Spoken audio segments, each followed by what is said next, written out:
કેન્દ્રીય મંત્રી અને રાજકોટ લોકસભા બેઠકથી ભાજપના ઉમેદવાર પરસોત્તમ રૂપાલા રાજકોટ સિવિલ હોસ્પિટલની મુલાકાતે પહોંચ્યા। રૂપાલાએ સિવિલ હોસ્પિટલના પોસ્ટમોર્ટમ રૂમની મુલાકાત લીધી। હોસ્પિટલમાં હાજર મૃતક અને ઇજાગ્રસ્તોના પરિવારની પણ મુલાકાત લીધી। આ સમયે કેટલાક પરિવારજનોએ રૂપાલાને હજુ સુધી ડીએનએ રિપોર્ટ ન મળ્યાની ફરિયાદ કરી હતી।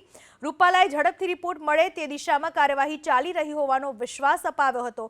તો રાજકોટમાં ગઈકાલે તેઓ આવ્યા પણ દુર્ઘટના સમયથી અધિકારીઓના સતત સંપર્કમાં હોવાનો તેમણે દાવો કર્યો। આ તકે કેન્દ્રીય મંત્રીએ કલેક્ટર પ્રભવ જોશી સાથે પણ મુલાકાત કરી હતી। તો રાજ્યસભા સાંસદ રામભાઈ મોકરિયા પણ હાજર રહ્યા હતા। છેલ્લી સ્થિતિ ડેડ બોડીના ડીએનએ કેટલા આવ્યા છે, કેટલા બાકી છે, કેટલો સમય લાગે એવું છે અને એમની શું સ્થિતિ છે એનો સ્ટોક લેવાના આશયથી અમે અહીંયા આવ્યા હતા। અમે એના સંબંધિત અધિકારીઓ સાથે એની ચર્ચા કરી છે। અમારી માહિતી પ્રમાણે 17 ડીએનએ ટેસ્ટ અહીંયા પહોંચી ચૂક્યા છે અને એની આગળની વ્યવસ્થા એ પ્રોસેસમાં સ્થાનિક તંત્ર દ્વારા ચાલી રહી છે।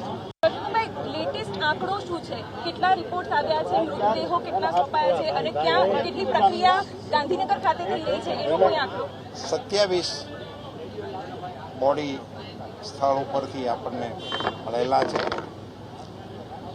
થોડાક છૂટા અંગ ઉપાંગો સાથેની પણ એક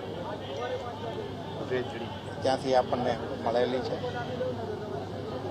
27ને આપણે ત્યાં પહોંચાડી દીધા છે।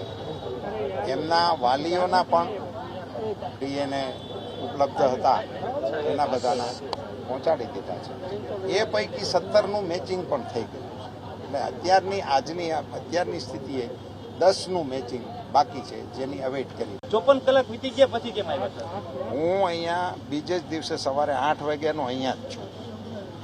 અહીંયા આ સ્થળે હું નહોતો આવ્યો, એટલી વાત તમારી સાચી છે। એનું કારણ પણ આ બધી પ્રવૃત્તિ કરવાથી હું એવું માનું છું, મારો પોતાનો એવો મત છે કે જે પ્રક્રિયાઓ ચાલી રહી છે એને થોડું ઘણું વ્યવધાન થાય છે ટેકો થવાને બદલે। હું અહીંયા જ હતો, હું તંત્ર સાથે સંકળાયેલો હતો, તંત્ર સાથે કોર્ડિનેટ કરતો હતો। અહીંયા આવનારાની સાથે પણ હું પ્રત્યક્ષ જોડાણેલો હતો અને એમની સાથે બધાની સાથે સંપર્ક કરીને એનું કોર્ડિનેશન સારી રીતે ચાલે એ હું પહેલે દિવસે અહીંયા હું સીએમ સાહેબને રૂબરૂ હું જ મળ્યો હતો।